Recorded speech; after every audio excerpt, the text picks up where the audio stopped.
Welcome to the Bayesian Conspiracy. My name is Katrina Stanton. I'm Eneasz Brodsky. And I'm Steven Zuber. This episode, we are going to be talking about signaling, and because it's December in the U.S., it's Christmas month. I think it's December everywhere, isn't it? It's only Christmas in the U.S., though. That is also not true. Damn it. It's because it's December in the U.S. that makes it Christmas month. Okay. So we thought that we'd talk a little bit about lying to children about Santa Claus. Ooh, that's one way to put it. Sure. It's a Christian holiday, but like my family does Christmas, we've never talked about the Bible or done any religious connotation to it. It's just kind of like one of those excuses that you have to get together and get presents and stuff. Yeah, and my secular Jewish family celebrated Christmas. In fact, my Aunt Susan used the term Christmas tree Jews. That's adorable. Which I think might be a slur. I'm not sure. Oh, but maybe it's less adorable. I didn't celebrate Christmas when I was a Christian, and now that I'm an atheist, I do. So Christmas is a wonderful holiday. And like many parents, my parents lied to me about the existence of Santa Claus. Mm-hmm. And you are very unhappy about that still. You were unhappy when you found out. No, the funny thing is I wasn't unhappy when I found out. I was proud of myself. Okay. For figuring it out. Only much later was I offended about my parents, about the double standard of my parents lying to me. Because of course it was so important as a kid that I never lie. But I didn't get it when I was a kid. I didn't get it. My parents could do whatever they want. They were above morality. Okay. So it was only later that really kind of sunk in. Your parents were like gods of your world.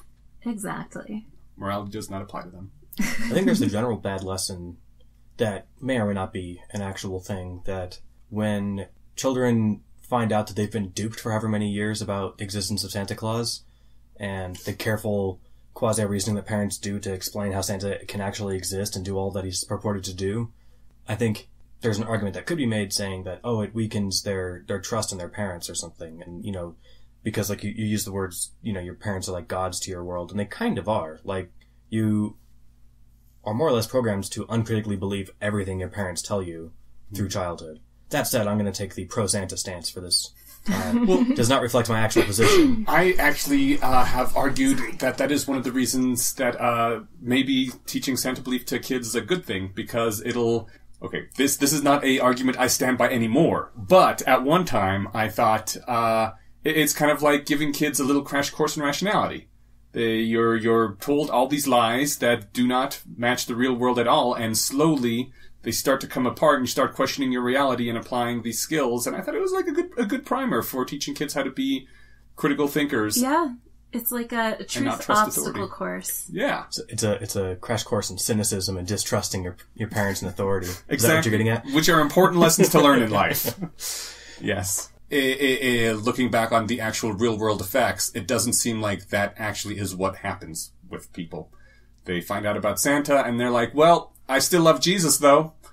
And it never applies to anything else in life. So that was one of my arguments I was going to give in favor of teaching kids or in telling kids about Santa, was that... He's like Jesus light. Exactly. And so then at the end of it, you could, maybe not at age 6 or whatever, but down the road when the kid's a little older, hey, remember all the stuff about Santa Claus? Well, Jesus now, right? That was one of my joke arguments in favor of telling kids about Santa Claus. It does kind of feel like it should be some sort of inoculant, though, right? Like cowpox would protect you against smallpox.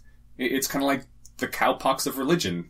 Why doesn't it work? It should. Humans suck. Why are they so compartmentalized? That's actually a good question. Maybe because the threat of hellfire is more scary than getting coal for Christmas? Well, not to a kid, really. No. I think it's probably much more about fitting in with the rest of society. Well, that's... You're taking away all my stuff. I was going to say that sorry. No, you're fine. Like I said, I was going to argue against what I actually believe in favor, so we weren't all agreeing that teaching kids about Santa is a bad thing. I was going to say that, it's religion light, basically, and there might be some transferable skills to a introspective young teenager or something about like, hey, remember how you went through all that stuff accepting that Santa wasn't real? Well, that kind of works exactly in this situation too, right? Adults lie to children all the time, and I think that kids are pretty used to it. So maybe that's why it doesn't come as so much of a shock. I don't know. It didn't come as much of a shock to me. Okay. You were already used to your parents lying to you? I don't know about my parents, but adults certainly do all the time. And I'm not sure that I even realized it. It's so hard to remember how you felt as a kid about a lot of things. Yeah. And I mean, I must have been in first grade when I figured out that Santa didn't exist. My mom wanted me to circle some things that I wanted in a cheap gift like catalog, and then I did, and those things showed up from Santa. Right. And you began to wonder? Well, and then that was the day I was like, oh, Mom's buying me these things and saying that they're from Santa Claus. Well, that's normal. You go into class and your teachers are dressed up like witches, and they have special witch names because it's Halloween, and they tell you that they're Hilda and, whoever. That never happened in my school. Did that happen in your school? It was so much fun. Huh. I don't remember my childhood that well. Okay. That probably happened at some point. So, but that kind of stuff, the pretend, like, let's play pretend. This tree is going to tell you, ask this tree questions and it'll tell you about how photosynthesis works, or, that's what it is to be a child, is to play pretend. The Santa Claus myth, I think, is certainly more entrenched than a lot of those. So it sounds like you're saying it's not really that bad of a thing. Kids are playing pretend all the time anyway.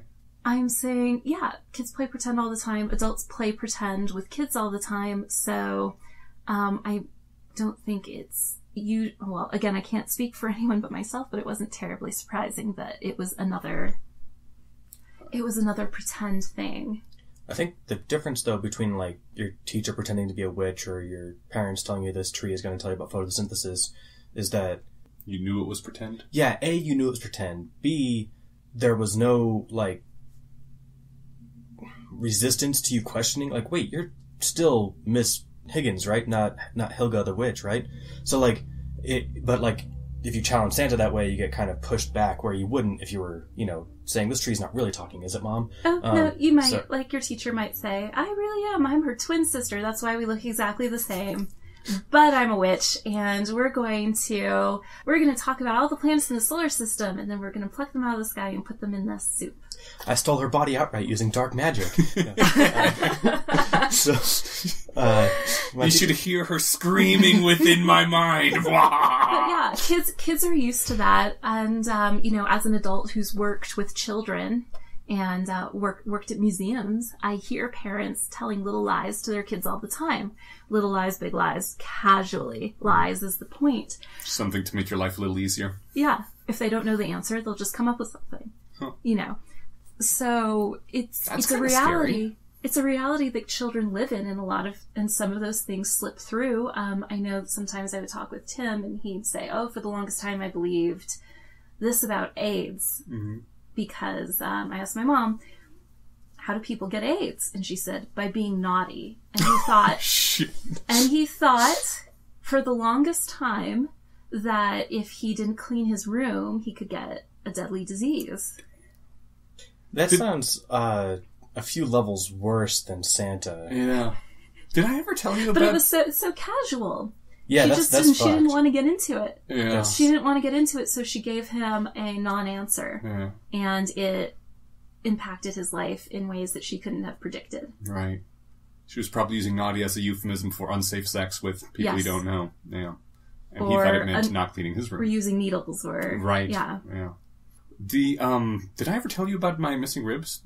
Not my actual missing rib, but the story? Yes, of course. All right. You probably believed for a long time that men had one less rib than women. Yes. Because, Because of the Adam story, where God takes the rib and makes Eve out of it. I don't think you told me this story. I didn't tell... For the longest time, I think I must have been into my teens, I thought this. And the stupid thing is, I have 24/7 access to a male rib cage. I could have checked. I mean, it's not the easiest thing in the world to count your ribs, but I could have at least tried, and it never even occurred to me. I was just like, yeah, that's why men got one less rib. Because I'm an idiot. I can think of two examples that are related and probably super tangential. One, Aristotle had lots of claims to being a very intelligent guy, and he did a lot in natural philosophy, but he was also super lazy about stuff. So, like, he started, like, taxonomy and, organizing animals in different phyla and stuff, but he had, like, a few claims that were kind of out there, like, men have more teeth than women. And it's like, you could just ask Mrs. Aristotle to open her mouth Yeah. and count her teeth, and then you could count yours and disprove that. But you just said that without even looking at anything. Maybe Mrs. Aristotle had a missing tooth or something. Yeah. Maybe. Bad cavity. Maybe he looked at literally two people, one male, one female, and counted their teeth and said, well, that's how humans are. Nobody's developed the scientific method yet, so. I thought they had the logic to say that 1 doesn't equal all, though, back then. Maybe they... Not really. Back then, they didn't even have to come up with any evidence at all. Yeah. They're like Platonic ideals is how the universe works. Mm-hmm. Yeah. Back to Santa. Yes. Go? Oh, no, go ahead. Oh, I was going to ask, is there a social utility in like kids fitting in with the Santa belief? I mean, I was yelled at for telling another kid that there was no Santa. Okay. By her mother. Oh. She said, well, Santa visits our house. Guess he doesn't come to yours. That's funny. Bitch. She Damn. was pretty mean. She was a mean mommy. Santa doesn't come to Jew houses, I guess. Nice. Yeah, that's what I you should don't have even know done. if she knew I was Jewish, Should have hate crimed it. it's more the implication was that I was a naughty child where I wasn't going to get gifts from Santa. Oh, man. What did she think was going to happen? Her kids eventually find out. Yeah. All kids eventually find out. It's true. I don't know. Mm-hmm. That was going to be the other argument in favor of telling kids about Santa, which I think the standard recipe, or like the standard consideration with rationalist parents who are like, well, do I engage in this or not? And one of the standard kind of comebacks is like, well, you don't want, if you're going to do it at all, you don't want your kid to A, be the first person to know that Santa isn't real, or B, be the last person to know that Santa isn't real. Why wouldn't you want him to be the first? Because then they get shit like Katrina got. So like then you run around, ruining your friends' holidays that year, and you get flack from their parents, and your parents get flack from their parents, etc. So there's some social utility to not raining on everyone's parade there, right? I do know why that mean mama didn't want her daughter to know that there was no Santa. Why is that? It's because she used it as a threat, like a lot of parents. Oh. If you don't behave, Santa's all-seeing, all-knowing, and he will know that you don't get presents because you're going to go on the naughty list. I imagine that had something to do with developing the Santa myth. I mean, and then the even more intense Krampus myth. Right. And then the even more intense Jesus myth. Yes. It's not just Christmas, it's not just torture, it's torture forever and no Christmases again. Yeah. When we were in Tennessee recently, a couple little girls ran up to us and just said, "Hey, hi, there are elves in our house now. Today elves showed up in our house." And I said, "Oh, where are they?" And then she said, "Well, one's in the bathroom." And I was thinking, have you heard of the elf on the shelf? Yeah. What is it? Like he watches you or something? Yeah, they watch you for Santa. Okay. To make the whole threat a little bit more present. It's a way of introducing the panopticon to children early. You will live in a surveillance society. Someone, Big Brother, will always be watching you. Here is how we start you on it with the elf on the shelf. And I was just thinking, they put it in the bathroom for them? Those poor little girls. Santa's watching you while you poop and shower. Yeah, he's probably taking pictures. Santa has to make sure it's a good poop, not a naughty poop.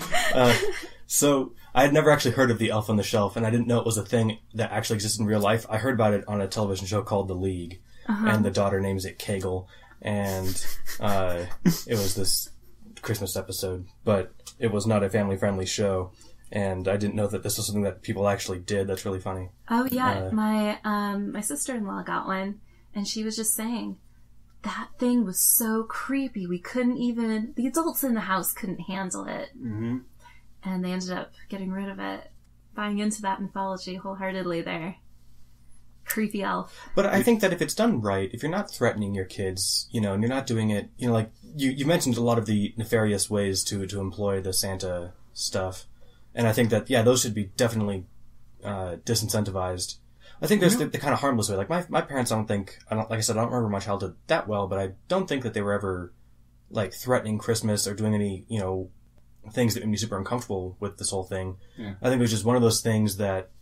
I think it would depend a lot on, like, how you were raised. If you were raised with a awesome, fun Santa and happy family, you'd probably want to pass it on to your kids. I don't think it really affects the kids that much. Yeah. That elf on a shelf thing reminds me, I read a blog post about someone pre 9/11, comparing pre 9/11 to post 9/11, and she was talking about what a pain in the ass it was to get her, I think, 1-year-old or so in a stroller. Bastard was screaming, would not want to go. It was like a half-hour ordeal to get this kid in the stroller, buckled up, and they go, and they're going to the big arch in St. Louis, is it? Okay. And they get there, and there's now a new security thing that there had never been before. And she was like, oh, crap. Now I gotta take the kid out, go through security, and go through this whole thing all over again. And it had been like 5 minutes since they got him in the stroller. But the kid is now used to security theater. He gets out, they go through the thing, he gets back in, like it didn't even happen. And she was like, this is fucking scary and I don't like this. That my kid just accepts this as part of his world. And yet, he just got easily back into the stroller, so that's nice. Yeah. I'm sure my parents probably used Santa Claus to threaten me at some point as a child. And I don't think it's unusual for parents to want to do an appeal to authority. My friend, even when I'm just over visiting, she'll try to tell her kid, she'll ask me, is it okay to hit dogs, Katrina? Mm-hmm. And you will answer? I'll answer, no, it's not okay to hit dogs. And then she'll say, see, sweetie, it's not okay to hit dogs. But Katrina said so. Are you an authority on dogs, or is it just more peer pressure? Well, as an adult that he doesn't know well, I guess she's trying to. I mean, I think I am an authority. And the appeal to authority is just so easy, too. Yeah, so people appeal to a made-up authority Santa, or a made-up authority, I don't know, God, or... Yeah. I thought it was I took a different interpretation of your friend doing that. You know the context better than I do, but I was thinking, oh, she's referring to Katrina as this paragon of virtue, and Katrina wouldn't do it. Now, would you not do something that Katrina would do? Come on. I think it wouldn't even matter who I was if I just showed up and I wasn't her or the kid's father. Then you can be like, look, all the adults are against this. You do this, the adults are going to team up on you. I don't know about that. Don't even try it. It's not just mommy being mean. It's really the norm out there. Yeah. Anyway. See, other people think that hitting dogs is not good also. Yeah. It's for kids because they're the worst. Right. I don't know, I think it probably also depends a lot just on the actual adult. Like I said, I'm not sure it affects kids all that much, but if I were to ever be a parent, I would not feel okay sharing the Santa thing, just because I would know I was lying to my kid's face. Mm-hmm. Like, just through my teeth, and I would feel like a terrible person doing that. I'd like to think that I won't, if I ever have a kid, that I won't lie to them. But... I'm sure I'd lie to my kids sometimes, but it wouldn't be such a pre-planned, conspiracy of a thing. See, I thought of doing this kind of the way that I would teach them about, like, religions and stuff, too. Mm-hmm. And say, look, this is something that people believe. This is a belief that's out there. You don't tell them it's true. Mm-hmm. You say, this is, your friends at school are going to be talking about Santa. I'm going to tell you what that's all about. Right. Now, some parents pretend, or they like to pretend that he's real. Don't spoil the fun for him. But, you get them fully in the loop, and then, yeah. Yeah, absolutely. It also is an example to children. So, based on the Santa Claus, Tooth Fairy, Easter Bunny type myth, I took that and thought it was okay to lie to my little brother. About other things? About fairies and other stuff that wasn't real. And so we did Diaper Fairy. What was the Diaper Fairy? The Diaper Fairy was to help him get potty trained. So for days that he didn't have an accident, he could put a clean diaper that he didn't have to use because he was wearing his big boy underpants underneath his pillow. And the Diaper Fairy would come and give him a treat, a little gift or something. That's kind of awesome. It is. No. No? I get that it has the lying component, which isn't good. But, so, like, if it were me, I would just be like, hey, I'll give you whatever a childhood equivalent of $1 is. Whatever you value as much as I like $1, I'll give you that. You want, like, a Yeah, but that's Hershey's not as Kiss. magical as a fairy coming and, like, being like, oh, what a good boy. Yeah, but the thing is, it was me doing it, so I would, like, find feathers that I liked and stick them under his pillow, or a rock. Or, Did your or parents spiders, know or I was a weird kid. My parents just let me do that. So, did it help him? I think so. But the question is, at what cost? Okay, at what cost? At what cost? So my parents were modeling for me that it was okay to tell younger kids fantastical, lies. Mm-hmm. Fantastical imaginary creatures come and reward you for not having to use a diaper. From a consequentialist point of view, though, did he get diaper trained faster? Well, Or potty I trained? can't possibly compare Okay. to how fast he would have been potty trained without the diaper fairy. Was he psychologically scarred by the diaper fairy? I don't think so. We'll have to ask him. Okay. I think to me that sounds just He like a lot of figured out fun. it was me because I was a clumsy kid, and I was just sticking random stuff that I found and thought was kind of cool under there. Did you ever stick any bugs under there? No, I never stuck any bugs under there. I was actually frightened of bugs when I was a kid. Oh. What? I know. I imagine you playing with bugs. Yeah, me too. Oh, I did until their legs fell off for the first time, and then it was no more bugs. I was terrified of their legs falling off. Because you thought they were in pain, or just because it was icky? It was icky. Okay. It was icky. The body parts are just, like, on you now. It was icky. Death is icky. Oh, did you have a concept of death that young? Yeah. Okay. The funny thing is, I'm just rambling on. Yeah. But I came to the concept of really understanding and internalizing death because I had just watched a documentary about pearl oysters. Okay. And in the documentary, they got the oysters, they opened them up, and then they were actually dissecting the oyster. And they're like, here's its heart, here's this, here's that.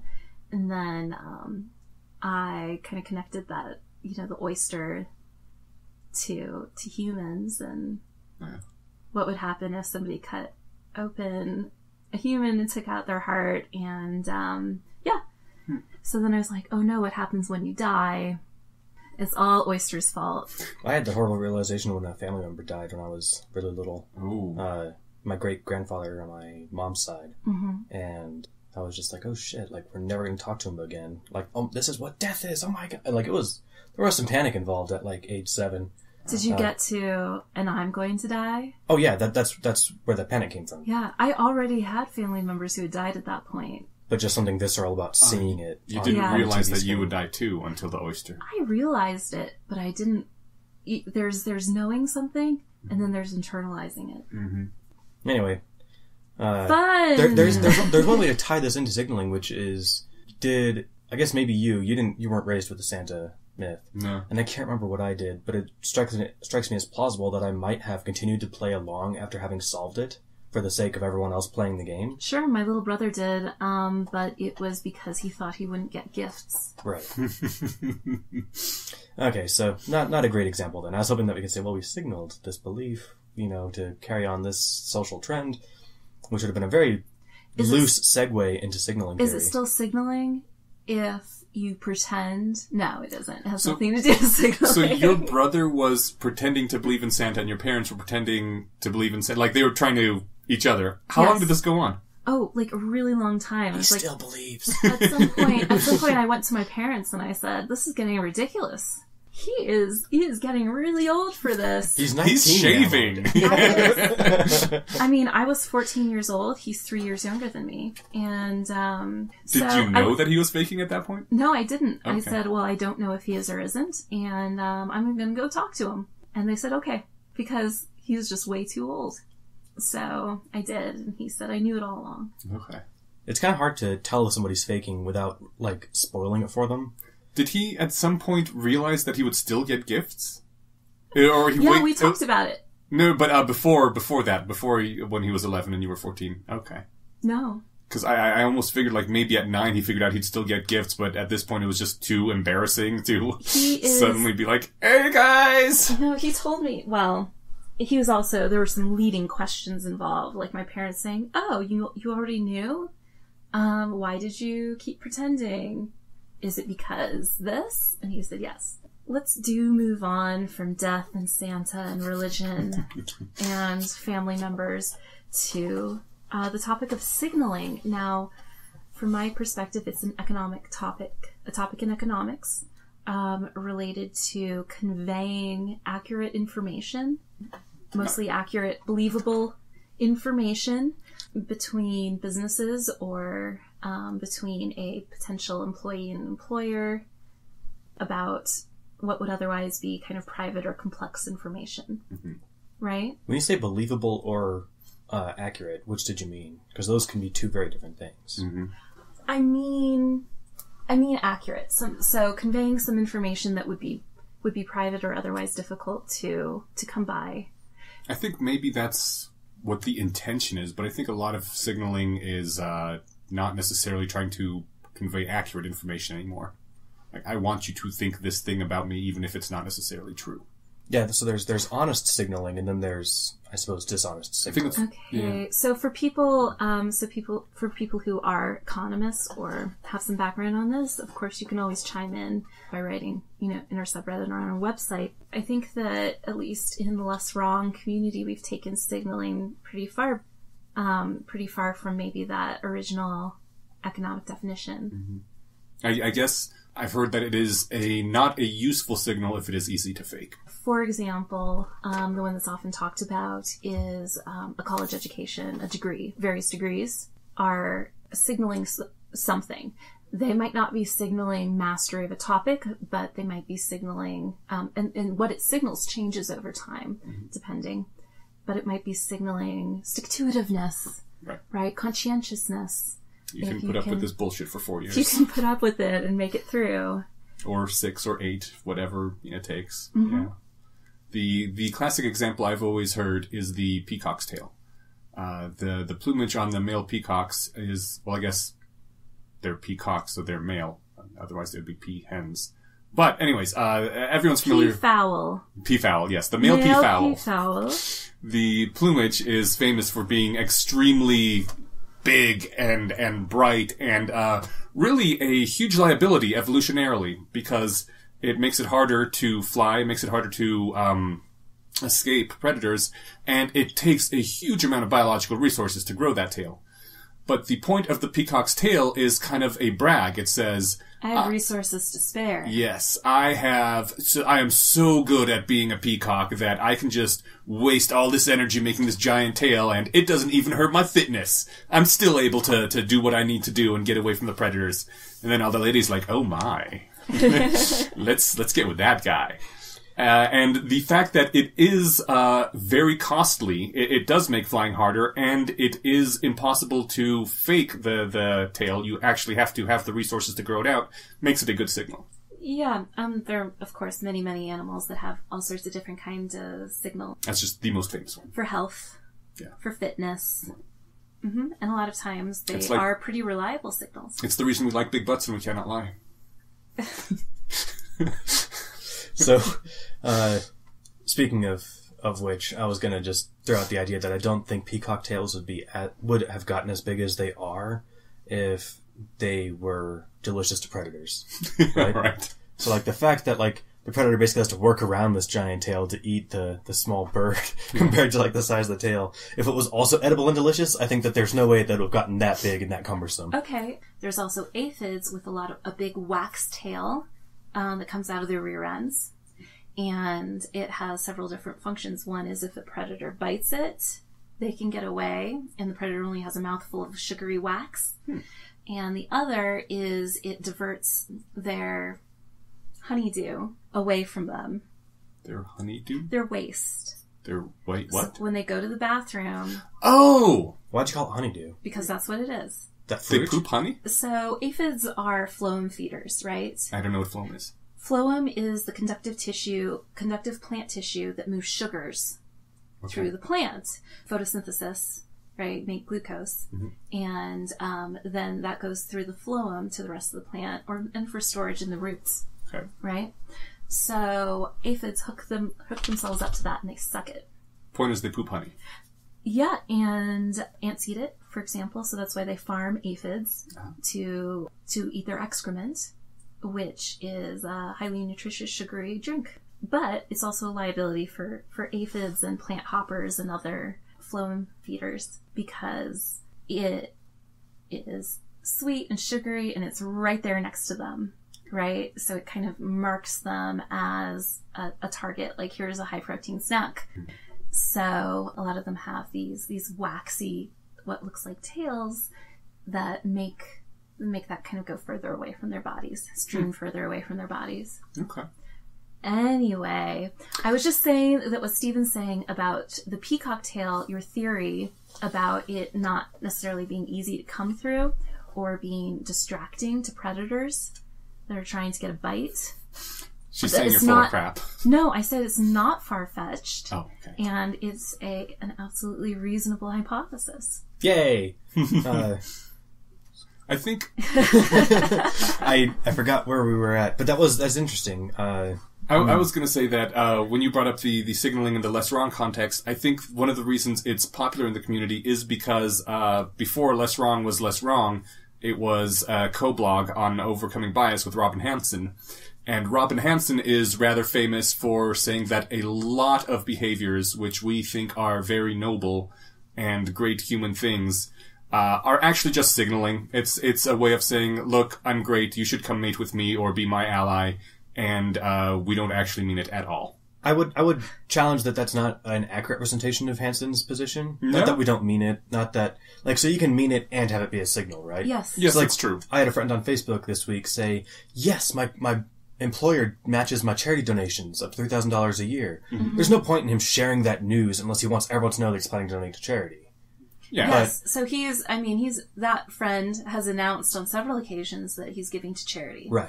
But that's good. You should. Absolutely. Yes. And I worked for a company and the whole point was to get people to say that they're giving to charity because doing that pressures other people to also give to charity. Right. So I think that it's not necessarily just for the esteem or the prestige or the knowledge of to convey that signal, right?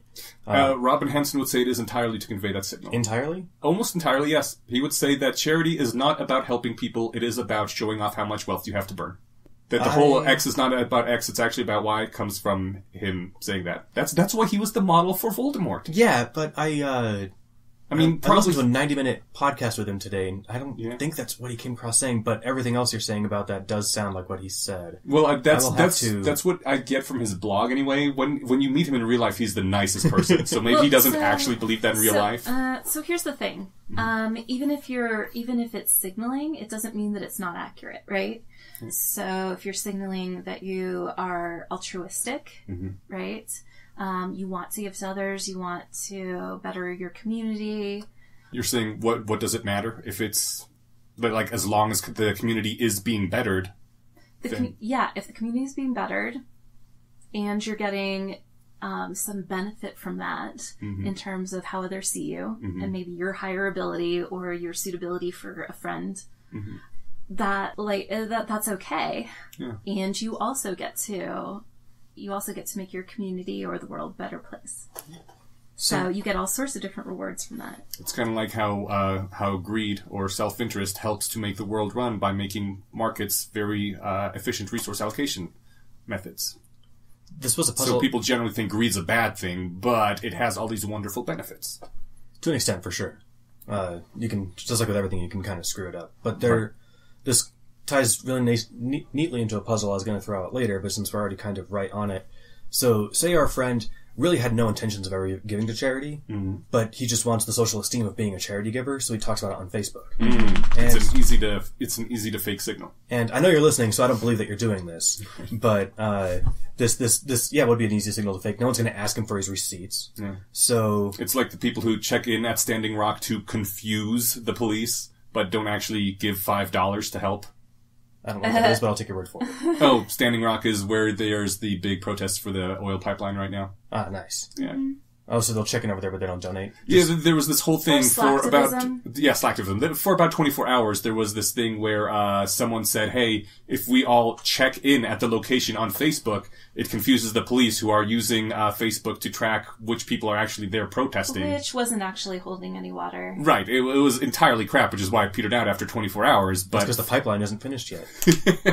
But during that... no, it's an oil pipeline. I was just... During a few hours of time, I saw a few people checking in, and I'm like, you could do so much more just by giving $5. Money is the unit of caring. If you actually care about something, donate $5 to the cause. Or, if you really care about it, go in person.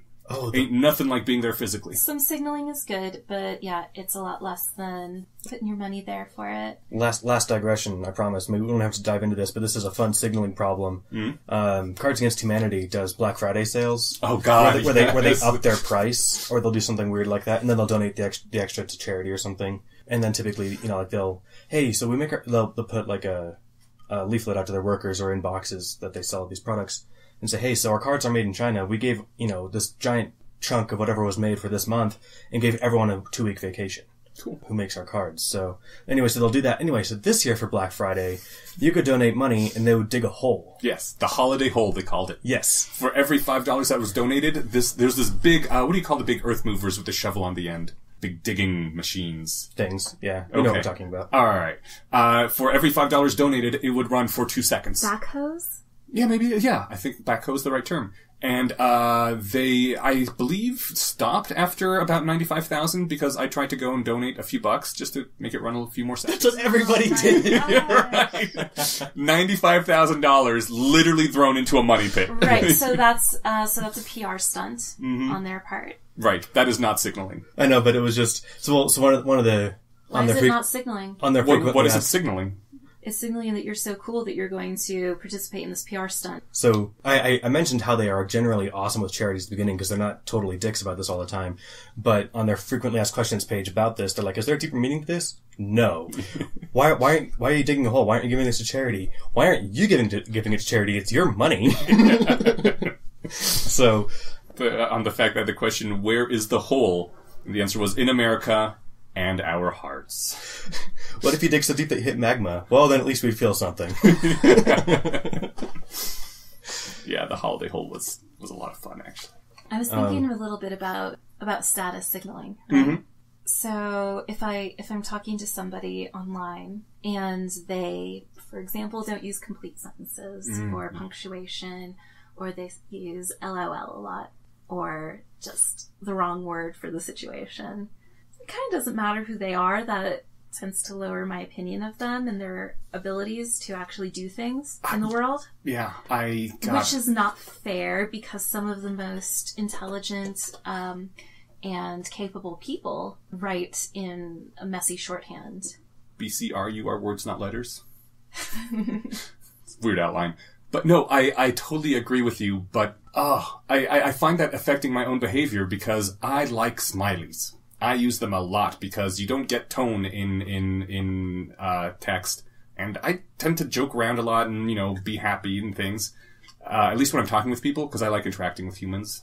Because, I don't know, I'm a weirdo. Anyways, I lots of times, before I send a text, I will go through and I'll be like, I'm gonna delete that smiley, and I'm gonna delete that smiley, because I don't want to look stupid. Right. Exactly. I mean, I'll use smileys when I'm talking with my friends, but in work emails, I am so tempted. Oh, I will use them in work emails. You will use them in work like to emails. signal that I am a more relaxed sort of guy. You can be cash around me. You can so do I totally that. use smileys Maybe in my you work can emails. do that because you're a man. Huh. And I want to look capable. Huh. I want to look capable Yeah. and professional. Right. And so I do not use smileys in my work emails as much as I would like to. And you could totally get that. Oh, the ditzy girl using the smileys. Mm-hmm. Oh, man, that sucks. I just wanted to chime in, and I'm skimming back through my texts for the day, and over half of them contain emojis or text smileys. Whatever, guys. Emojis are so in Yes. casual conversation. LOLs are out. I've never used LOL because I've never laughed out like that would be lying, right? I've never You've never laughed out loud. if at a text I'll or I'll chuckle or something, but I've never, I don't think, laughed out loud. And if I did, well, you could pretend it means lots of love or little old lady. yeah, but then like if we don't know what weird, it stands for, then I don't know. Anyway. I heard someone who thought their mom actually thought it meant lots of love. And someone posted on Facebook, God, see where this is going. that their aunt died, and she replied LOL for lots of love. LOL, lots of love, little old lady. Yeah. Yeah. Perfect. I mean, before LOL as laugh out loud or lots of love existed, that's what it meant in our family, was little old lady. That's adorable. I'll if something makes me smile like a bunch, like I'll sometimes toss an LOL down. But if I actually laugh out loud, which does happen sometimes, I will say I literally lolled. I'll just put in that laughing smiley face because I feel like that actually gets it through better than I do. Anyway, language. Yeah. The whole thing is symbolic. Right. Therefore... Language is signaling. We only say things to make other people believe stuff about us. So I don't think we've done most of which is lies. Or the world. We've given a good example or good definition of like outside of business context signaling. And I liked the one that Scott Alexander gave on Less Wrong a few years ago, which was a method of conveying information among not necessarily trustworthy parties by performing an action which is more likely or less costly if the information is true than if it is not true. Which is to say, doing things if it doesn't cost too much to do and it makes it seem like what you're saying is or doing is true, right? So, by that measure, I do like the college education example, and it depends on your major a lot too. If you're getting like a technical major, it's likely that you'll probably learn something that you'll actually use. If you're, well then again too, even, so like, I talk to people who went through programming boot camps and through computer science degrees, and people who went through computer science degrees, they're like, yeah, we didn't start writing code till like, year 3. And I'm like, that seems like a long time before you hit the keyboard. Yeah. Like, how are you knowing what you're doing if you're taking that long to actually get to it? So I think, I'm assuming, having not majored in computer science, that there's probably just as much, like, bullshit memorization in that major as there is in a lot of other majors. But the point of college isn't to say, look, I've got this degree, I therefore know what I'm doing. It's to say, I got this degree, therefore I show that I can commit and, pass tests and memorize trivia. So, well, maybe not. The last ones are more subtly implied. But what you are saying is that I am serious about this. Right. So it's not that the university isn't selling you a $100,000 education by saying this will tell your employer that you're serious about this job. They're saying this will teach you a lot about it, which isn't really the case. Is Robin Hanson the person who pointed out that, or maybe Yukowski that pointed out that you can just ask to sit in on courses and get a Harvard education without paying for it? You can also do it online for free for a lot of their stuff too, but no one would take that seriously. Right. So like, if on your resume you said, sat in on 60 credit hours worth of lectures, they're gonna be like, you didn't get a degree, you didn't get a piece of paper saying you did that, then we don't care. Mm-hmm. I assume. The point is maybe the example falls apart in those cases, because this is kind of new stuff too, right? At least with the free online versions. It doesn't fall apart, that illustrates it. Because people, if you don't have a certification from it, a certification from a trustworthy source that you did those things, then... Yeah, and it also depends on the employer, too. Like, apparently, I've heard, allegedly, that Google apparently hires based on your credentials and your skill rather than, like, your education level. They may well try to. Yeah. Oh, exactly, but that's hard to appraise. You have to, like, actually ask them rather than come up with stupid, boring interview questions like, what's your greatest weakness? So I currently am unemployed. I got laid off recently, as obviously the people in this room know, but our listeners do not yet know. And I've been working in accounting for, like 15 years now. My last job, 10 years straight. And I don't actually have a degree in accounting. And so that, I have been hearing, may present a problem when I go out looking for a job again, because, not necessarily because I'm not qualified, but for the purposes of signaling. Because the human resource person doesn't know me from Jack. And sure, I've got a lot of experience in accounting. I can show them that I can do the accounting. They hire me, then something happens. There's a personality conflict, or whatever, and they gotta kick me out of the company. And the boss goes to the HR person and like, why'd you hire this asshole?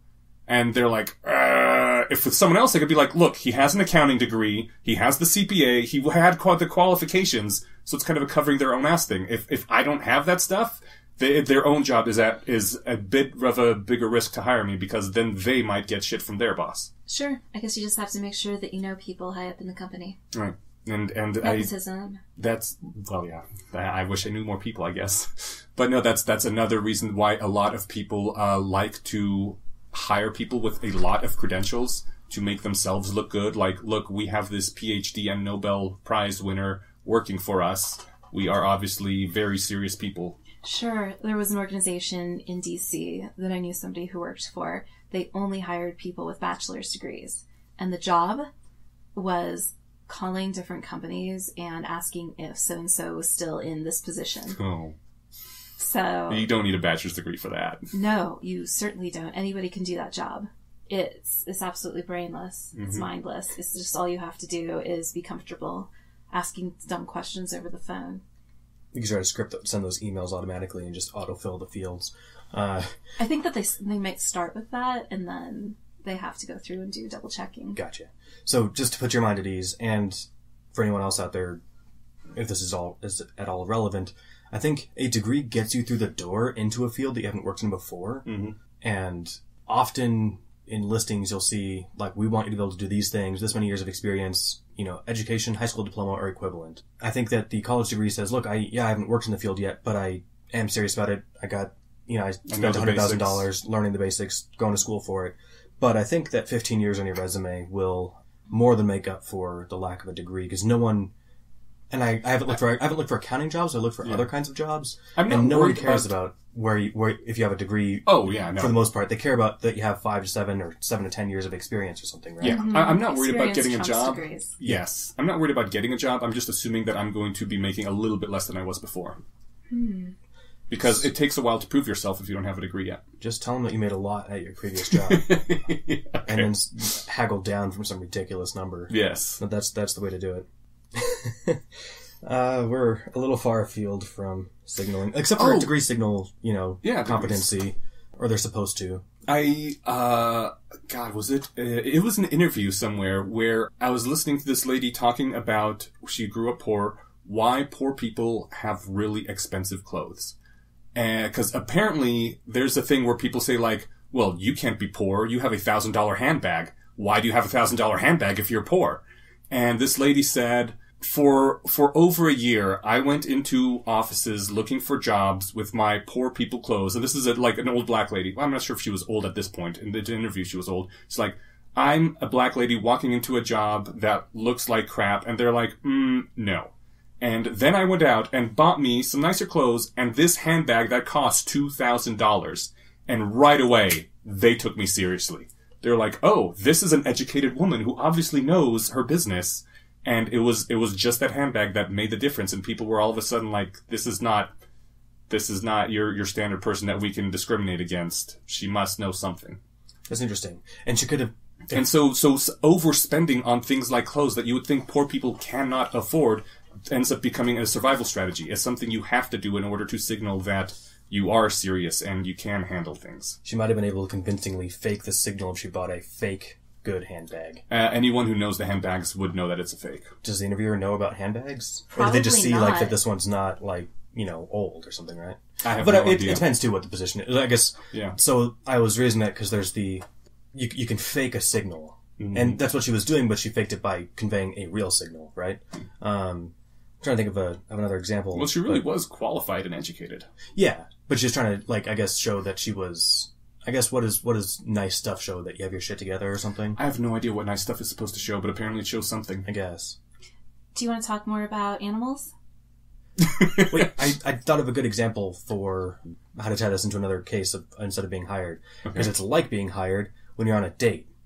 Right? Uh-huh. So you're basically interviewing for a relationship or for a hookup. Mm-hmm. And so you can convey your admirable qualities. People care about, like your intelligence, how much money you make, how healthy you are. It's the only reason to buy an overpriced car. Yeah. Because they're not worth the money, but you can't just show someone your bank account.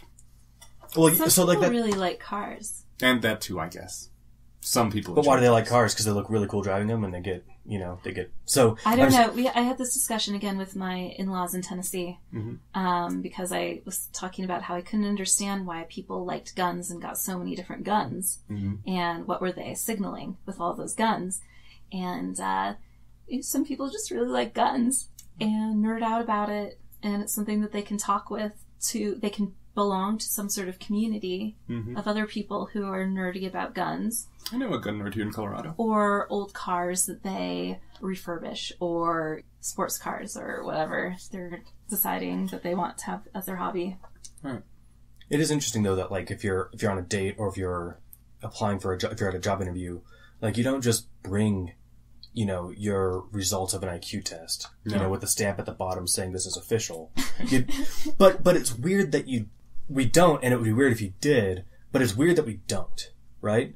So if I'm interviewing you to hire you for a job and I want to make sure you're not an idiot, well, I could try and ask you some questions, or I could, look at your history, I could call people that know you, But or you can just show me. Navigating social situations is also something that is difficult and takes intelligence, and then that way they can also see whether you're someone they'd like to be around, which is important if you're working together.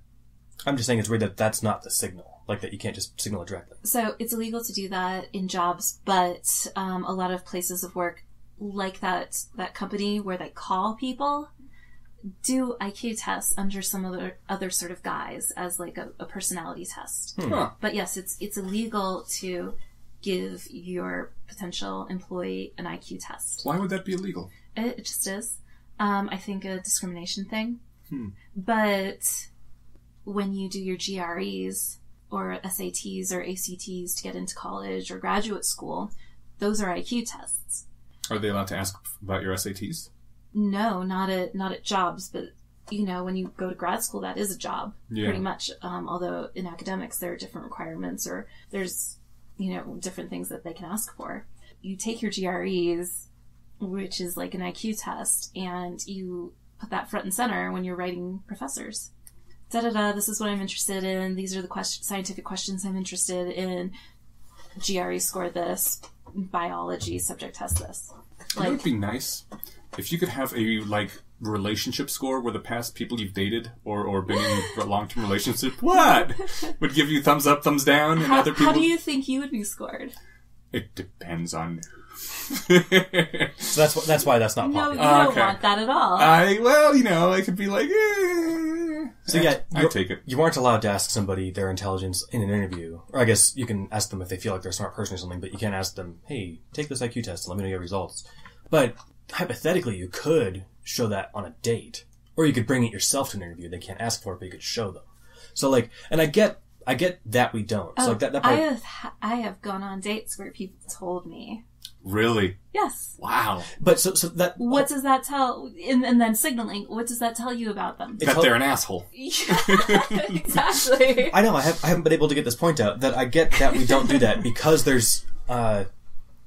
if you're weird, you're generally not going to be a great partner or an employee, right? And since doing that would be weird... Not necessarily. It's not There's a desirable. difference between weird and asshole. I want to finish this point. Then Okay, sorry. No, you're totally fine. But yes, so I think, there's a difference between weird and asshole, but weird says that you're not in this nice box that we like. There are some places outside this box that are desirable, but the outside of the box space is way bigger than just that one, those small points where good weird is, right? Yeah. So maybe your weird thing is that you always think about work, and we would love that. But that's, there are more ways to be wrong or more ways to be bad weird than good weird. Yeah. Maybe from the perspective of a hiring person. But what I was trying to say is that I get why we don't do that, because it would be weird and being weird is bad. But it seems it would almost make sense to me to have it be normal. To say, look, you're going on a date and be like, look, here's my bank statement. You know that I'm loaded. Now I don't have to show you my fancy car. I don't have to buy you an expensive dinner. You can just believe you've got proof now. I might know that you're loaded, but I don't know how I'm going to benefit from that. Right. Well, but the things that people care about, or here's my last physical results from my doctor. You can see I'm not sick. You can see I'm perfectly healthy. That's common in my line of dating. Oh yeah. Right. I guess in more common lines of dating, that's not common. In normal circumstances, if I were to bring, saying, look, I haven't had a cold in 2 years, I don't even go to the doctor except for to get this physical to check out for this date to show you that I was healthy, that would be seen as the same thing as bringing your IQ test results. I think that you would be surprised how often that kind of stuff happens. Like how often somebody finds the opportunity to talk about... So we're talking about signaling, right? So an IQ test is signaling, but people can be more indirect and say other things that make it clear that they're intelligent. And I'm not sure how it works in the dating world. If somebody, if they want to tell you that they're healthy, that makes a lot of sense. But if you guys sit down, hey, I'm this person, hi, I'm me. Okay, here's my doctor note, here's my papers from my doctor, here's, so is that how it goes? Because that's the situation I was modeling. So I can say I have a master's degree. Like, hi, I'm Katrina, I have a master's degree. Like, or like, do you start it that way? No, but you'd be it like, comes so up in where'd you go to conversation. school? Oh, I went to grad school here, I went to undergrad here. How about you? When you say, I went to a school in Boston, that is how you signal that you went to Harvard. Right. Because no one who actually went to Harvard says Harvard, as that is gosh. So... Is gosh the way you pronounce that word? Gauche. Gauche. So... See, you have to pronounce words correctly. That is another signal. Yes. No, I totally understand. There are ways to signal these things rather than just going out there and doing it. I guess what I'm getting at is that... And yes, there are ways to bring them up organically in conversation that don't make you seem weird. But as long as you're trying to get to that same point anyway, I guess what I'm saying is that I wouldn't mind a social convention that allowed you just to be forthcoming with whatever information people wanted to know about and that you wanted to share, right? I wouldn't mind if, I weren't so skeptical about IQ tests. Well, so IQ tests aside, like bank statements or doctor's records or whatever, SATs, whatever, if there's any test you I guess I put intelligence on the list of 3 things that people care about when they're dating because it's one of the 3 things that I think people care about. What are the other 2? Wealth and health. Okay. Wealth, health, and intelligence, I think. Maybe funniness, but that kind of falls under intelligence. And not everyone wants it. Like, not everyone wants to date a comedian. But if they did, you could say, look, here's my YouTube video of me doing 5 minutes of stand-up, and people are laughing. Yeah. Like, so I guess... Or you could just tell a joke. Yeah. I'm not necessarily advocating for this. I'm saying that I could see how it would make sense to just cut the bullshit and cut a 2-hour conversation down to 3 minutes and then say, do we even want to go to dinner now? No, I think that, looking at your health records, I don't feel like we're a good match. Cool. Glad we didn't waste our time. Have a great night. No, that's I would consider that fair. I think so. But it would take a strong seeding community to get that going, rather than you just being the one insane person scaring away everyone you know. I'm not even saying that I would necessarily like that. I'm saying it would make sense. As long as you're trying to signal the same information anyway, it seems weird to me that we go with this weird, circumspect way of doing it, rather than just going out and doing it. So in a conversation with a former partner, I was saying, I don't want to signal. I want to be very straightforward. Which is a form of signaling of its own. Which, of course, is what he said. Oh, okay. So you're signaling that you are honest to a fault, and that you're reliable, or... You're signaling that you're too hip to signal. Counter-signaling is also a thing. Right. So, Is that where that was going? No. No, but let's talk about counter-signaling. Counter-signaling is the opposite. It's signaling, but signaling in reverse. So... Counter-signaling is when you walk up to your friend who's gay and you're like, hey, fag, what's up? Because... Right. Because you can't do that to someone that you don't know very well. But if you guys are best friends, you can call each other shithead or whatever, and it's like, it doesn't matter. Your friendship is so strong that you can do that kind of thing and everyone knows that it's not a big deal. Interesting example. Okay, no, I think I shouldn't use that example. I think that's a good example if... I only use that example because I worked with a guy who was gay and had a friend that did that. Okay. Yeah. So, I think that's an okay example for that kind of counter-signaling. I think there's also the one to where, like, I'm gonna wear jeans to this funeral. Just to show that I'm not for dressing up for the status quo, or I'm gonna wear, flannel shirt to my sister's wedding or something, right? Which is less about, like, the acceptable counter-signaling within a relationship that wants it or is okay with it, and more about just, like, saying, I'm so not for whatever you guys are doing, or I want to stand out by signaling my... Or pre-ripped jeans. Yeah. God, the homeless look on jeans. Those are expensive, too. I have really old jeans that look like crap, like with the tears because they're old, and... There are people who buy those for $100 a pair. What? And I'm like, I would sell you mine for 10 if you would take them. They would not take them for 10. They might take them for 100. No. Try to sell them for 100. If you sell it for... See, that's the problem. If you sell it for 10, they're going to be like, oh, this is just an old pair of jeans. But if you sell it for 100... You don't want a rip that's going to become a worse rip and then, like, be a rip in your crotch. How do you prevent a rip from... becoming a worse rip? Because there's a patch behind it and it's built if you that buy way. it like that, it's reinforced. Okay. If you don't, then it's not, and it's going to get way worse and quickly. I didn't realize they were reinforced. Yeah, This is how up I am on fashion. I got a chance to examine somebody who's wearing them, and she was showing me these because I asked her about them. She was like, yeah, check this out. And they're... I don't know if you've ever bought patches for jeans or something, but you can kind of iron in or sew in a patch on the inside. Yeah. It's like that, but less visible, and... They're as solid as ours, but they have holes, so your legs get cold still. I don't really see the point, but they're a thing. Maybe you can show that you have skin. I have skin. I'm raising my hands right now. You can see. I know, but on your legs. They also have skin. You can tell how my pants aren't wet with blood. You want to show how nice of skin you have, maybe, is what you're saying. Maybe. Maybe. Whatever, I don't know. See, why would you signal with expensive pants when you could just pull up your pant legs in front of people? Casually. You can tell I'm all about like, cutting the bullshit. Yeah. So, I have a question. What's your question? One of the ways to signal that you are an interesting and intelligent person is to have a podcast where you talk about weird things that most people don't talk about very often. I think that having a podcast signals that you have descended into nerditude to a point that you don't. To the point that you don't even mind. Okay. So we are counter-signaling by having a podcast. Might be.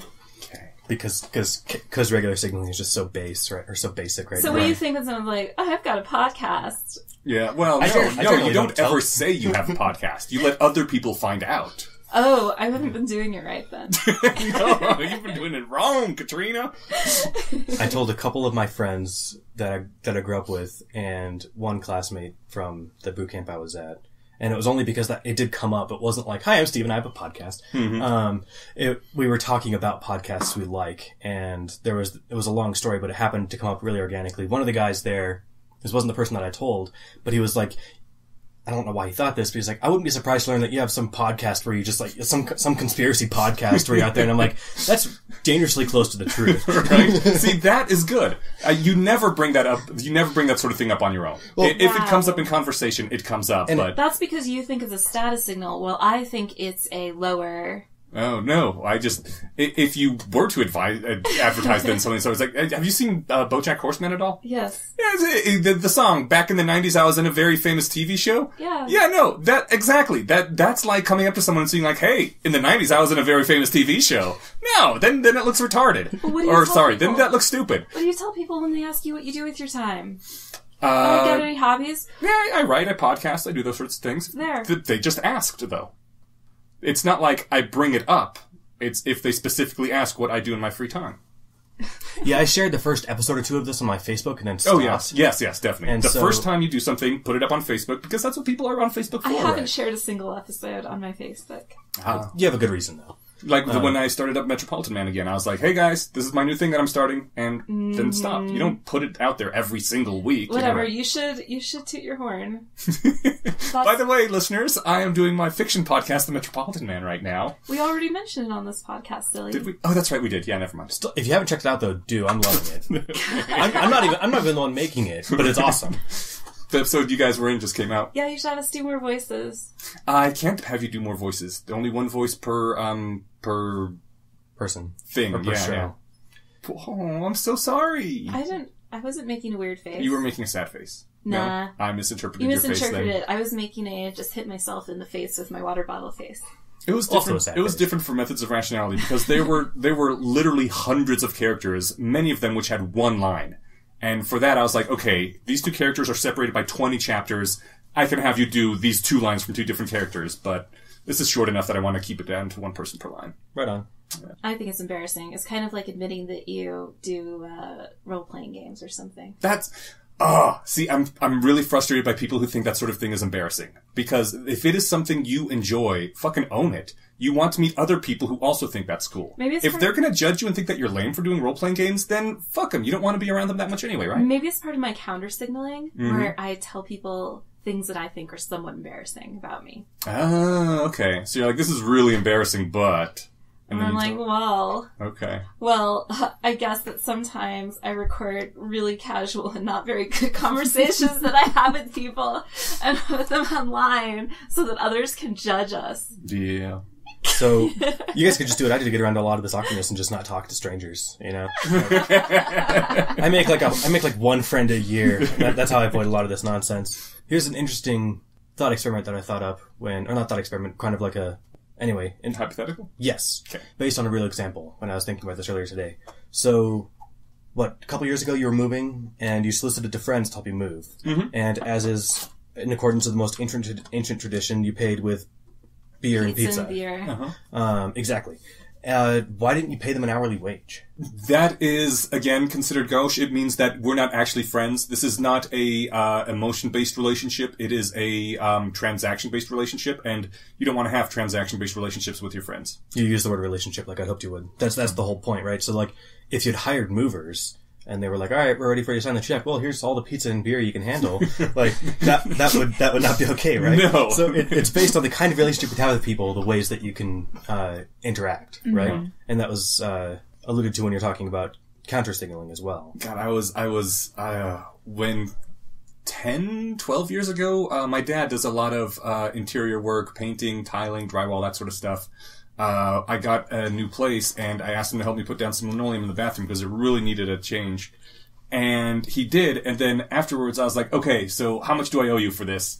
And he like busted out in embarrassed laughter because I had just recently been reading, all sorts of things about like everyone should be compensated for their time and it doesn't matter. And I was like, yeah, I'm totally grabbing this bull by the horns. You had just finished your Rand divergence. Right. And my dad was like, OMG noob.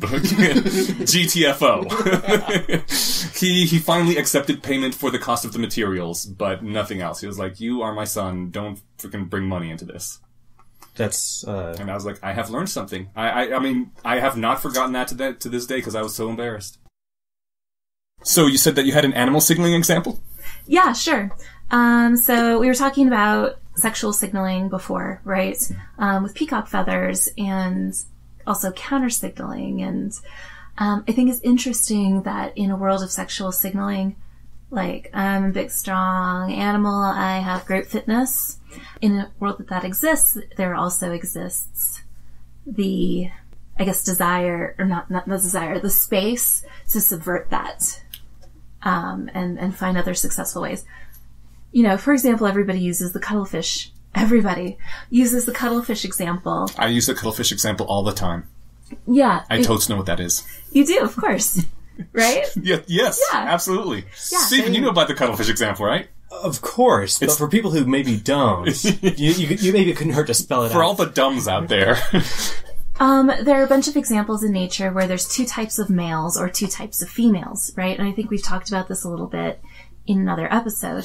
This does sound familiar, yeah. Mm-hmm. So, for example, in certain species of cuttlefish, there is the male that looks male. It's large. He uses very specific color patterns to signal that he is a male and that he's interested in mating. And then there is a second type of male that is a male that looks a little bit more like a female, right? So the male that looks a little bit more like a female is taking advantage of the big male's show and it looking like a female to sneak in and mate with the female without the large male noticing, right? So it's subverting the dominant sexual selection strategy in order to spread its genes. So that's just really common that you have the big strong male and that's how it's signaling its fitness, and the sneaky male. Is that kind of signaling? It's not, I guess it's not signaling, but there's the fact of sexual signaling, and then there are ways to subvert it simply because that exists. And I think that when we talk about signaling, maybe counter signaling is showing that you don't care about. Right. You're so good that you don't have to worry about that. You don't even have to be so good. It's just that you don't even need to, you don't want to play that game. Right. I am so rich, I do not need to buy the fancy Tesla. You don't have to be so rich. You can just scoot in and say, being rich isn't all that great. I am so desirable in other ways that I don't need to have any money. I can so trick you into having sex with me that I don't need to actually have money or be a big scary male. Exactly. Yeah. So there can be distract the male and rape. Okay then. In cuttlefish or other animals, yeah. Yeah. And animals worthy of moral judgment. Yeah. I believe they call it forced copulation. Right? Sure. Like Do they call it rape in biology? You're not supposed to use the term rape when it comes to animals? Because it's a value-laden term? It is a value-laden term, so it makes sense not to use it when it comes to animals. Absolutely. We use a lot of value-laden terms when it comes to animals, though, in biology. For example, when you're talking about entomology, so insects, study of insects, and other little arthropods, a lot of times people will talk about natural enemies, and that's the word for carnivores, right?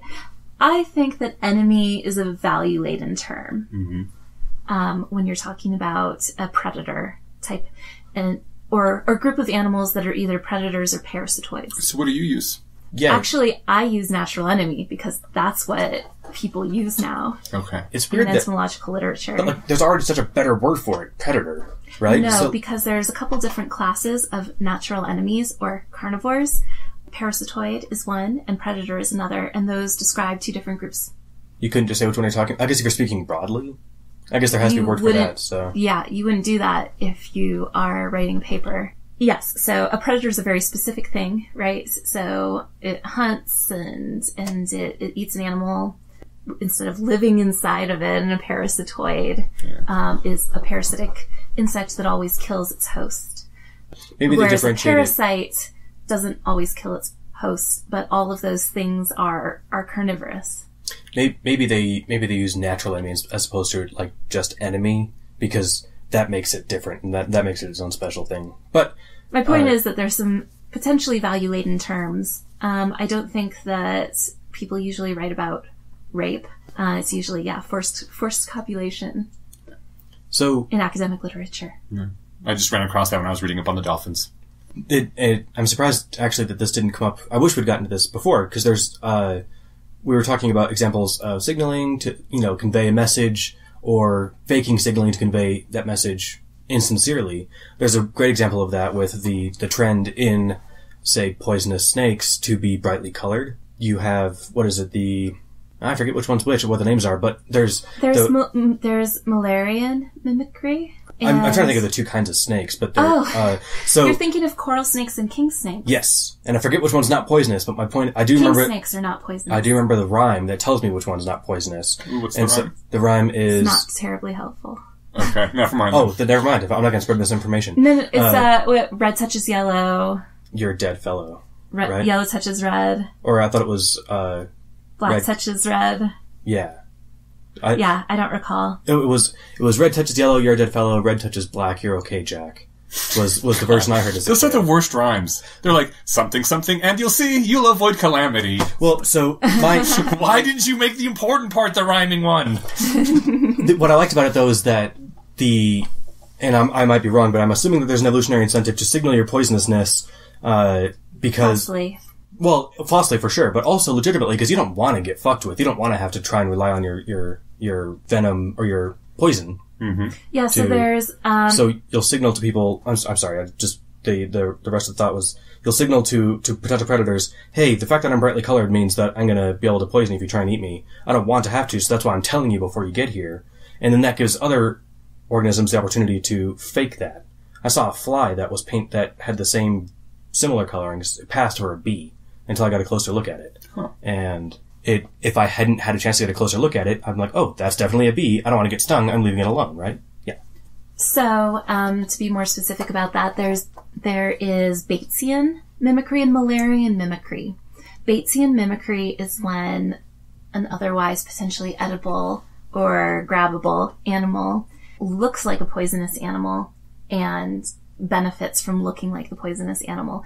So an example would be the coral snake and king snake, right? Where the king snake looks like a coral snake enough that anything with experience with coral snakes backs off. And then there is Malarian mimicry, and that's when a bunch of poisonous animals or venomous animals look alike because now they have strengthened the signal of looking like that, right?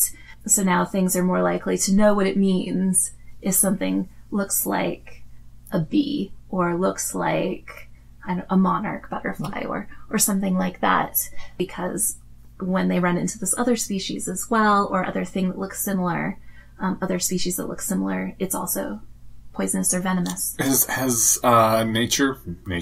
Has Azathoth figured out how to punish free riders yet? Like, do a bunch of coral snakes ever team up and kill all the king snakes because they're trying to, Because they're diluting their message? Uh-huh. I don't know. I don't think that usually happens. Azathoth rewards the creative free rider. For now.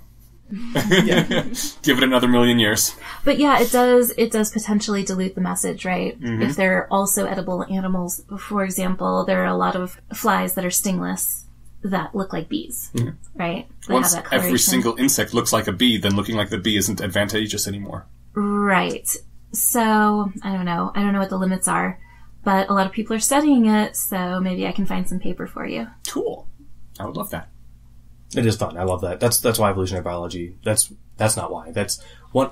The fact that that's so interesting. That's such a small part of evolutionary biology is why it's such a fun subject. Mm-hmm. Well, anyway, signaling. So much fun. Tell us what you think about it. If you think this episode deserves a redux where we actually talk more about signaling theory in a more focused context, and I guess what I'm saying is if there's interest in this topic, I would like to revisit it and do it in a more styled way. But in any case, you got the very gist and some fun examples. So, are you guys ready to move on to listener feedback? Yes, that. Do that. So, on our moral philosophy episode, we got a couple very nice comments from somebody called Folkmobile 2. And you can see those on the subreddit for the moral philosophy entry. Now, Folkmobile said a couple of things. One was about moral relativism, and the other was about Kant. And Sarah says, Kant is not a consequentialist. His universality criterion is about ensuring a lack of logical contradiction, not about doing unto others as you would have done unto you. During the episode, you fell prey to a common misconception about the categorical imperative. When Kant says to act only according to that maxim whereby you can, at the same time, will that it should not become a universal law, he's not saying to do unto others as you would have done unto you. The argument is not, were everyone to do this, the world would be a worse place. Therefore, this cannot be a categorical imperative. What he means is that you should be able to will that it become a universal law without logical contradiction. For example, this is a quote, theft assumes the existence of property. In order for me to steal something from you, you must first own it. To own something is to place a restriction on who is allowed to take it. Consider the maxim, it is permissible for me to steal. If this maxim were universalized, then everyone would be permitted to take anything, and there could be no property. We have reached a logical contradiction, so the maxim cannot be true. Anyway, if you want to read more of that, hop on over to the subreddit. So that is exactly the kind of feedback I was hoping for, because we weren't able to give everything the attention it deserved in an hour-long podcast covering 8 different philosophies. So all I was able to say was, thanks for giving Kant the defense I couldn't muster. He earned a place in the big names of moral philosophy, and I wasn't equipped to give him his due. Folkmobile gives the Steelman, which turns out to be Kant's own words of Kantian deontology. And I don't know, I must have, but I didn't mean to say that it was basically like the golden rule from Christianity, the do unto others as that as you'd have from them do unto you. From many religious traditions. Yeah, but that's... Oh, I didn't mean to make that equivalency. There's that's sort of like the shorthand for a non-moral philosopher, and if I mentioned it, that might have been what I was going for. But yeah, I didn't mean to equate the two. But anyway, yeah, this was an awesome comeback, or not comeback, I guess, like I said, giving Kant his due. Yeah. And there was another comment on there in defense of moral relativism, which I will only fault you for saying that it was much harder to follow than your deontological defense. But yes, there is I tried to give the best version of moral relativism I could give. If there's a better one out there, you can learn a bit more about it on Folkmobile's comment. If we're talking about the ethical theories, this podcast still, the great Nick wrote and said, you had a quick aside to think of some tenets to live your life by, and it reminded me of the 8 tenets of Satanism. Personally, I think they're very well thought out and applicable. And he links to the Satanic Temple, and I would just like to say I am a big fan of the Satanic Temple. I am a donor to them. I helped create the bronze Baphomet that they put next to the 10 Commandments. Oh, and how lovely. They're great people. They are doing God's work. Satan's work. Let's be clear. Well, a God. They're a very secular organization that uses Satanism. This particular Satanic Temple, I mean, obviously not all Satanists are the same way, but this Satanic Temple that uses Satanism as a cover to challenge religious abuses by government exploitations. Exactly. Yeah. And most recently they had the After School Satan program, which is for schools that allow Bible study clubs. They come through and they're like, allow us to establish our After School Satan club. Because you cannot discriminate against us on religious grounds, and then the schools either have to allow the After School Satan club, or they have to say there cannot be any religious clubs in the school. I see that as a not completely bad endeavor. I can get behind it. I love the endeavor. I consider it trolling for great justice. I have a request. And that is, I want some pretty cool demonic statues that are cheap and I can put in my backyard. So somebody get on that. Maybe we should get on that. Maybe. You mean like buy them for you or send you links to where you can buy them? Link me. Okay, yeah. You bet. Can do. I'm reading through the tenets of Satanism right now. One should strive to act with compassion and empathy towards all creatures in accordance with reason. That is not that's a nugget of wisdom you do not come across in the Bible. So, I'm on board. I think it probably is, but not that clearly. If you've read your Bible cover to cover, for every time it says something like that, it says, slay open your enemies and smash their fetuses upon the rocks and stuff. Like, wow. It is pretty, to the extent it's the big book of multiple choice. Yeah. You can have the angry whip-wielding Jesus, or you can have the happy turn the other cheek Jesus. I'm talking my man, the Old Testament God. I know. Yeah. Jesus, though, too, I mean, in half his moods, he's, like, basically a hippie, and in his other half, he lit the fires of the Inquisition. So, right. Jesus isn't he's not as clear as you'd hope God would have been when writing his book, right? Yes. It's almost like he was a conflicted person. What? There was also one minor note from Ropus777 saying that I was conflating negative reinforcement with punishment, which is true. It's one of those things that I theoretically know because I read about it, but I always forget. Punishment, he said, tries to make the behavior being punished stop, whereas negative reinforcement tries to make the behavior being negatively enforced occur more often. Yes. And negative reinforcement can be taking things away. Yeah, taking bad things away. Reward, or taking positive things away. Oh wait, hold on. There's negative reinforcement. Then there's positive reinforcement, and damn it, there's like 4 of these. Now I've tied myself in a loop. Anyway, yes, good stuff. Google the terms. Fact check us, left and right. It's just much more fun to say negative reinforcement than punishment. It's very Orwellian that way. Also, I think it's how it's used in common parlance. Yeah. Yes, I lean consequentialist, but I think one of the things to take away from having well-reasoned positions from multiple perspectives, and we kind of alluded to this with like the mental counsel and stuff, but it's not necessary to pick a moral philosophy and stick with it, especially in contexts where like it might not make sense to you or where you're not comfortable doing it. So I gave the example of the burning building, and you can save the painting. I don't know if this is in that episode or another one, but you can save the painting or your baby. Now the good consequentialist says you save the Van Gogh and sell it and save more babies than just your one, but no human could do that. And so if you know that it'll ruin your life, even at the cost of killing other kids, it's still, I don't think you're a bad person if you're not a consequentialist in that particular scenario, right? The goal is, for me... It's a tough ask to ask someone to ruin their own life. Yeah.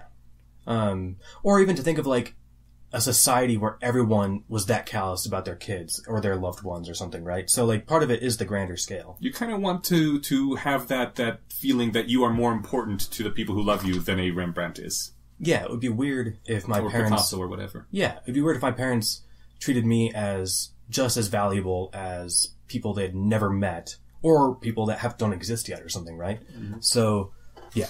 Speaking of people...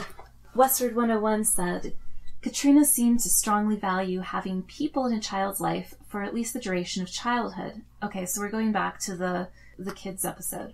There are quite a few people who've been influential in my children's lives, but are no longer. Close friends that have moved or drifted off, family members who we see for a couple weeks once a year, etc. It may be nice to have a village, but no village stays the same, and really, there's only so much you can control for. People die, break up, move, etc. I thought that was kind of a decent point as well. It's a decent point. I think I was talking a little... I think I may have come across a little bit too strong about the importance of just having continuity and the same people who are trustworthy. I think that there need to be at least some... I think there need to be some of those people. Yeah. I think that you need to have someone who, in the end, is completely responsible, and having that person disappear and be replaced by someone else is hugely destructive in some, kids' lives. That sounds like a criticism that could be made of, like, typical parent-child households too, right?